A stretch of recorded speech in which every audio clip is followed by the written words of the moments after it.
Students, ನಿನ್ನೆ ಯಾರು reel ನ ಪೋಸ್ಟ್ ಮಾಡಿಲ್ಲ? Stand up on the bench. ಏ ಯು ಸ್ಟುಪಿಡ್, ಎದೇಳೋ ಮೇಲೆ. ವಾಟ್ ಈಸ್ ಕೊಲಾಬ್ರೇಷನ್ ಹೇಳು? ಖತಮ್. ಇದೆಲ್ಲ ಎಲ್ಲಪ್ಪ ಗೊತ್ತಿರುತ್ತೆ ನಿನ್ಗೆ? ಕಂಡ್ಕೊಂಡವ್ರ ವಿಡಿಯೋಗೆಲ್ಲ ಕಮೆಂಟ್ ಮಾಡ್ಕೊಂಡು ಕೂತಿದ್ರೆ ಇದನ್ನೆಲ್ಲ ಯಾವಾಗ ಕಲಿತೀಯ ನೀನು? Get out of my class ಐಸೆ. ಅಕ್ಷಯ್, ನಿಂಗೆ ಎಷ್ಟಲ್ಲನಪ್ಪ ಹೇಳೋದು, ನೀನ್ ನೋಡೋದಕ್ ಚೆನ್ನಾಗಿಲ್ಲ, ಈ ಡ್ಯಾನ್ಸು ಪಾನ್ಸು ಅಂತ ಮಾಡಿ ಜನರಿಗೆ ಹಿಂಸೆ ಕೊಡ್ಬೇಡ ಅಂತ. ನೋಡು, ನಿನ್ನಂಗೆ ಚೆನ್ನಾಗಿಲ್ದರೋರೆಲ್ಲ ಸೇರ್ಕೊಂಡು ಅಲ್ಲಿ ಕಂಟೆಂಟ್ ಕ್ರಿಯೇಷನ್ ಮಾಡ್ತಿಲ್ವಾ? ಹೋಗು, ಅವ್ರ ಜೊತೆ ಸೇರ್ಕೊಂಡು ಕಂಟೆಂಟ್ ಮಾಡೋಗು. ನಮ್ ರಿಯಾನ ನೋಡ್ ಕಲ್ತ್ಕೋ.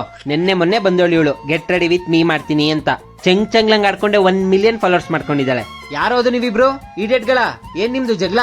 ನೋಡ್ತಾ ಇದೀನಿ ಅವಾಗಿಂದ, ನೀನ್ ಅವನಿಗೆ ಬೈತಾ ಇದೀಯ, ಅವ್ನು ನಿನಗ್ ಬೈತಾ ಇದ್ದಾನೆ. ಏನ್ ನಿಮ್ದು? ಅಷ್ಟಿದ್ರೆ ಹೋಗಿ ಗ್ರೌಂಡ್ ಹೋಗಿ ಜಗಳ ಆಡಿ. ಇಲ್ಲೆಲ್ಲ ನೀವು ಜಗಳ ಆಡೋದು ಕ್ಲಾಸ್ ರೂಮ್ ಅಲ್ಲಿ. ಸ್ಟುಪಿಡ್ಗಳ, ಬಿಟ್ಟಿ ಬಿಲ್ಡಪ್ ಏನ್ ಕಮ್ಮಿ ಇಲ್ಲ ನಿಮ್ದು. ಶಾಕ್ ಆಯ್ತಾ? ಅಪ್ಪ ಚಿನ್ನ ಬೇಷ್ಟು, ಎದೇಳಪ್ಪ ಮೇಲೆ. ನಿಂದು ಅಂತ ಸ್ವಂತದ್ ಏನಾದ್ರೂ ಇದೆಯೇನೋ ನಿನ್ಗೆ? ಹಾ, ಬರೀ ಕಂಡ್ಕೊಂಡವ್ರ ವಿಡಿಯೋ ತಗೊಂಡು ವಿಡಿಯೋ ಮಾಡಿ ಫಾಲೋವರ್ಸ್ ಮಾಡ್ಕೊಂತ ಇದೆಯಲ್ಲ, ನಾಚಿಕೆ ಆಗಲ್ವಾ ನಿನ್ಗೆ? ಹಾ, ಸ್ವಂತದ್ದು ಅಂತ ಏನಾದ್ರೂ ಕಲಿಯೋ ಮುಂಡೆದೆ.